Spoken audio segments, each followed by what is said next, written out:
বাপ যদি নির্দেশ করে, মা যদি নির্দেশ করে, তাহলে বউকে তালাক দিয়ে দিতে হবে, ঠিক না? আমাদের সমাজে যত তালাক হয়, যত বিবাহ ভাঙে, যে সমস্ত ভাইয়েরা বোনেরা তালাকের কথা, বিবাহ বিচ্ছেদের কথা চিন্তা ভাবনা করতেছেন, যারা এখনো বিয়ে করেন নাই, বিয়ে করার পরে দেখবেন যে গন্ডগোল ফাসাদ, যুদ্ধ, মহাযুদ্ধ, বিশ্বযুদ্ধ প্রায় লেগে যাচ্ছে ভাব, তখন আশপাশ থেকে অনেকে খোঁচাবে, অনেক সময় মা পর্যন্ত খোঁচায়, বাপে খোঁচায়, ভাই বোন খোঁচায়, আশপাশে অনেকে খোঁচায়, আরে বাদ দাও, তালাক দিয়ে দাও। কত মহিলা আছে না এই সমস্যা আমাদের মধ্যে?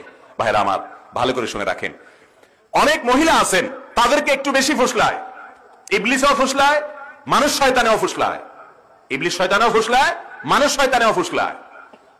তথাকথিত নারীবাদীদের অনেকে এই নারীবাদের স্লোগানের নাম দিয়ে অনেকে আমাদের মা বোনদেরকে উস্কায়, ছেড়ে দাও স্বামীর সংসার, নিজে পরিশ্রম করে পায়ে দাঁড়াও, স্বাধীন হও, মুক্ত হও, একজনের গোলামি ছেড়ে হাজার মানুষের গোলামি করো, এই তাদের স্লোগান দিয়ে তারা বের করে। ভাইরা আমার, হাজার হাজার মানুষের অভিজ্ঞতা আমার কাছে আছে, শত শত নয়, হাজার হাজার মানুষের। আমার অভিজ্ঞতা বলে, আমাদের দেশের প্রেক্ষাপটে, অন্য দেশে কথা বলতে পারবো না, বাংলাদেশের মানুষ বা বাঙালি, আমরা তালাক দেওয়ার পর, স্বামী স্ত্রীর মধ্যে সম্পর্ক ছিন্ন হওয়ার পর, শতকরা আমার মনে হয়, আমার ধারণা 90% বেশি হবে মানুষ বিবাহ বিচ্ছেদের পরে একটা সময় বুঝে যে তারা সিদ্ধান্তটা ভুল নিয়েছে, তাদের সম্পর্কটা ভাঙা উচিত হয় নাই, আবার জোড়া লাগাইতে চায়, হুজুরের কাছে এটা মাসালা জিজ্ঞেস করে, হুজুর তালাক তো হয়ে গেছিল, আমরা দিয়ে দিছিলাম, 3 কথা বলে ফেলছিলাম, এখন নেওয়ার কোন রাস্তা আছে কিনা? এই সমস্যা আছে না নাই? অসংখ্য মানুষ বলে, এরকম মানুষ আছে পরিমাণে অনেক কম, যে তালাক হওয়ার পর 10, 15, 20 বছর পরেও বলে না সিদ্ধান্তটা যথাযথ ছিল। বিশেষ করে আমার বোনদেরকে বলবো, বোন আমার, যারা আপনাকে ফুসলায়, স্বামীর কোন ত্রুটি বিচ্ছুতির জন্য সংসার থেকে বের করতে চায়, আমি আপনাকে বলবো সবর করেন।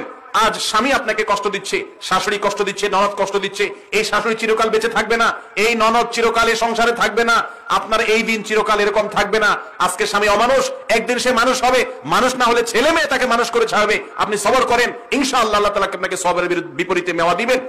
আর যদি সবর করার মতো সুযোগ না থাকে, দ্বীনি কারণেও সম্পর্ক ছিন্ন করতে হয়, তারপরে বিদগ্ধ, বিচক্ষণ, অভিজ্ঞ পণ্ডিত কোন একজন বা একাধিক আলেমের সাথে আপনার পুরো কেসকে তাদের সামনে বলে, তাদের কাছ থেকে কেস স্টাডি করার পর তারা যে সিদ্ধান্ত নেবেন সেটাকে গ্রহণ করেন, ইনশাআল্লাহ বিইذনিল্লাহ আপনার আফসোস করতে হবে না, লজ্জিত হতে হবে না। ভাইরা আমার, তাহলে আমাদের অভিজ্ঞতা বলে যে যে সমস্ত মা বোনদেরকে ফাসেকরা, ফাজেররা ফুসলিয়ে ফাসলিয়ে স্বামীর সংসার থেকে আলাদা করে দিয়েছে, তালাক হয়ে গেছে, এরপরে 2, 4, 5 বছর পরে, 7 বছর পরে তারা একজন স্বামী, একজন অভিভাবক খোঁজে, কারণ একজন নারী হিসাবে পৃথিবীতে চলতে তার একজন অভিভাবকের প্রয়োজনীয়তা সে অনুভব করে, তখন সে খুঁজতে থাকে হন্যে হয়ে, কিন্তু ততক্ষণে অনেক ক্ষতি তার হয়ে যায়। একটা সময় সে অভাব ফিল করে স্বামীর, কিন্তু তখন আর ফিরে আসার সুযোগ থাকে না। আল্লাহ রাব্বুল আলামিন আমাদেরকে শয়তানের এই চক্রান্ত ধরে আমরা যেন দাম্পত্য জীবনে সুখে শান্তিতে থাকতে পারি, একে অন্যের প্রতি ধৈর্যশীল হয়ে, সহনশীল হয়ে থাকতে পারি, আমাদের রবকে খুশি করতে পারি, এর মাধ্যমে আমাদের তাকওয়াকে মজবুত করতে পারি। আল্লাহ তাআলা আমাদের সবাইকে সেই তৌফিক